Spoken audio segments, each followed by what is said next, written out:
Imagine eating the same bread your family has eaten for generations, and then one morning, your hands begin to burn, your skin crawls. You see things that aren't there. Medieval Europe didn't know it yet, but their bread wasn't food. It was poison. Bread was not optional in medieval Europe. It was survival. For peasants, monks, soldiers, and kings alike, bread was eaten at every meal by every class. And when the harvest failed, people didn't starve immediately. They ate whatever they could grind, bake, and swallow.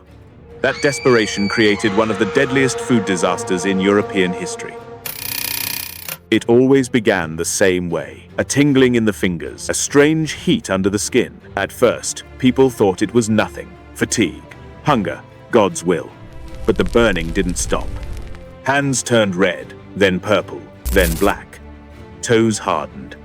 Fingers stiffened until they snapped off like dry twigs. Some screamed in agony. Others went quiet. They saw angels. They saw demons. They felt insects crawling beneath their skin. Entire villages were struck at once. Parents, children, monks, soldiers, all eating the same bread. No one understood why. Doctors were helpless. Priests declared it divine punishment. The afflicted were paraded through churches, praying for mercy. They named it St. Anthony's fire because the pain burned like hell itself. But this wasn't a curse, and it wasn't God. It was something far more ordinary. It was in their bread. The bread looked normal. That was the problem. No rot, no stench, no warning. In medieval Europe, bread wasn't wheat, it was rye. Rye survived cold, wet climates. It fed the poor when nothing else would grow. But rye had a silent enemy, a fungus. Dark, hard, shaped like a twisted claw. It replaced the grain itself. Millers ground it unknowingly. Bakers baked it into loaves. Families ate it every day. This fungus was called ergot, and inside it were chemicals that strangled blood vessels and attacked the human mind. Limbs burned because blood could no longer reach them. Fingers died slowly, blackened, then fell away.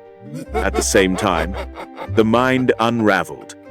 Ergot produces compounds eerily similar to LSD. Victims hallucinated. They heard voices. They believed they were chosen or damned, and no amount of prayer could stop it. The cruel irony? Ergot thrived in wet harvests, the exact years when famine forced people to eat everything they had. The worse the hunger, the more poisonous the bread became. But the real damage wasn't just physical. It was what this bread convinced people to believe. The bread didn't just kill bodies. It poisoned belief. Across Europe, outbreaks came and went like plagues, sometimes vanishing for decades, only to return when the rains came back. Thousands died. Thousands more were maimed. Arms amputated.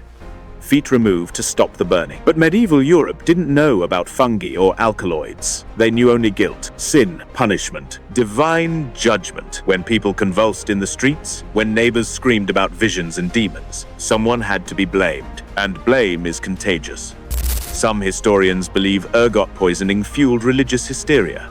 Mass visions, false miracles, public confessions. In certain regions, it may have even fed the paranoia behind witch trials. Because when entire communities hallucinate at once, fear looks like the truth. Eventually, patterns emerged. Hospitals dedicated to St. Anthony noticed something strange. When patients were fed wheat bread instead of rye, the burning stopped. No prayer, no miracle, just different food. But the knowledge spread slowly, too slowly for thousands who never survived long enough to understand. All because of a food they trusted more than anything else. Bread was meant to sustain civilization. Instead, it nearly destroyed parts of it. And this wasn't the last time desperation turned food into a weapon of mass destruction. In the next story, we'll look at another survival food. One designed not by accident, but on purpose.